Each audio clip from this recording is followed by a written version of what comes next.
musim hujan, buat petani cabai, ini nih tantangan terbesarnya. Tanaman yang kelihatannya sehat-sehat aja, tahu-tahu layu, gagal panen deh. Tapi gimana kalau sebenarnya ada strategi jitu buat mengubah tantangan ini jadi peluang panen yang melimpah? Nah, dalam bahasan kali ini, kita akan bedah tuntas semua rahasianya. Wah, kalimat ini para petani pasti relate banget ya. Coba deh bayangin, kita udah capek-capek ngerawat, tanamannya udah ijo royo-royo, tiba-tiba muncul bercak aneh di daun. Buahnya busuk, paling parah, tanamannya mati gitu aja. Ini kan bener-bener nguji kesabaran ya, belum lagi modal yang udah keluar. Jadi pertanyaan utamanya sekarang, gimana caranya biar panen tetap jos meski hujan turun terus-terusan? Nah, kabar baiknya nih, bisa banget. Cabai itu tetap bisa produksi maksimal kok di musim hujan. Kuncinya cuma satu, strateginya harus pas. Mulai dari siapin lahan sampai perawatannya. Yuk kita cari tahu jawabannya bareng-bareng. Oke, jadi apa aja sih yang bakal kita bahas? Nih, intip sedikit ya. Kita bakal bongkar tuntas pertama, teknik tanam yang anti gagal. Kedua, cara paling jitu buat cegah jamur patek. Ini nih yang paling ditakutin kan? Dan ketiga, rahasia bikin tanaman kuat plus produktif. Pokoknya, simak terus ya, karena ini dagingnya semua. Oke, sebelum kita berperang, kita harus kenal dulu siapa lawan kita, betul? Nah, di musim hujan ini, tanaman cabai itu punya 3 musuh bebuyutan. Kita harus waspada dan tahu cara nyatasinnya. Kalau kita kenal musuhnya, strategi kita pasti bakal jauh lebih ampuh. Iya, benar banget. Ada 3 musuh utama. Ingat-ingat ya, angka ini 3. Kenapa? Soalnya semua solusi yang akan kita bahas nanti itu tujuannya buat naklukin 3 masalah ini. Yuk kita kulik satu persatu. Musuh nomor 1, dan ini yang paling terkenal, kelembapan tinggi. Wah, ini ibaratnya surga dunianya para jamur. Coba bayangin, daun basah kelamaan, sirkulasi udaranya jelek, udah deh penyakit kayak patek atau antraknosa itu nyebarnya cepet banget. Lanjut, musuh kedua, tanah yang terlalu becek, alias tergenang air. Akar cabai itu kan butuh napas, sama kayak kita. Nah, kalau tanahnya kebanjiran air, akarnya jadi sesak napas, kekurangan oksigen. Akibatnya fatal, akar busuk, dan tanaman bisa mati mendadak.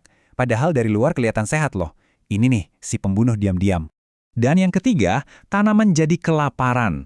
Loh, kok bisa? Gini, hujan deras itu nggak cuma bawa air, tapi juga nyuci pupuk dan nutrisi penting dari tanah. Udah gitu, tanahnya jadi makin padat. Akibatnya, akar jadi susah buat nyerap makanan yang tersisa. Ya wajar aja tanamannya jadi lemes dan gampang kena penyakit. Oke, kita udah kenal sama 3 musuh utama tadi. Sekarang, waktunya kita bangun benteng pertahanan. Dan semuanya dimulai dari fondasi. Apa itu? Persiapan lahan yang benar. Ini langkah paling krusial deh. Buat mastiin tanaman cabai kita bisa selamat sentosa melewati musim hujan. Ada 3 langkah wajib nih, dan ketiganya ini saling nyambung. Pertama, kita tinggikan bedengan. Tujuannya biar akar aman dari genangan. Kedua, kita bikin drainasenya lancar jaya, biar air nggak mandek. Dan yang terakhir, tanahnya kita gemburkan, biar air dan udara bisa leluasa bergerak. 3 hal ini, satu paket pertahanan yang nggak bisa dipisah. Oke, aturan nomor 1 yang nggak bisa ditawar-tawar, bedengan itu wajib, hukumnya lebih tinggi dari biasanya. Beda sama musim kemarau ya, tujuannya simpel banget kok, cuma buat ngejauhin area akar dari genangan air. Nah pertanyaannya, seberapa tinggi sih idealnya? Nih, catet ya angkanya, minimal banget itu 30-40 cm. Dengan ketinggian segitu, kita bisa mastiin, biarpun paritnya penuh air, akar tanaman cabai kita tetap aman di zona kering. Jadi dia tetap bisa napas lega. Nah, ini nih, perbandingan antara kesalahan yang sering banget terjadi sama cara yang benar. Banyak petani bikin paritnya itu dangkal. Akibatnya, ya airnya ngumpul, ngegenang, dan ujung-ujungnya ngerusak akar. Harusnya, parit itu dibuat lebih dalam dan lancar, biar air hujan itu langsung permisi, ngalir keluar lahan, nggak pakai mampir-mampir. Terus, biar tanahnya gembur gimana? Ini dia resepnya. Kita campurin bahan organik. Contohnya, kompos yang udah matang atau pupuk kandang yang udah difermentasi.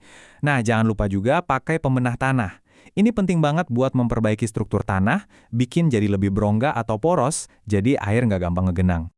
Sip! Fondasi lahan udah beres, udah kuat. Sekarang kita naik level ke strategi pas nanemnya. Soalnya, cara kita nanam itu nentuin banget loh, gampang atau enggaknya tanaman kena jamur. Ini soal menanam dengan lebih cerdas. Coba deh lihat perbandingan ini. Jarak tanam yang terlalu rapat itu ibaratnya kita ngasih undangan VIP buat jamur. Kenapa? Udaranya jadi kejebak, daun jadi lembab terus, lama keringnya. Ya udah, penyakit nyebar cepet banget.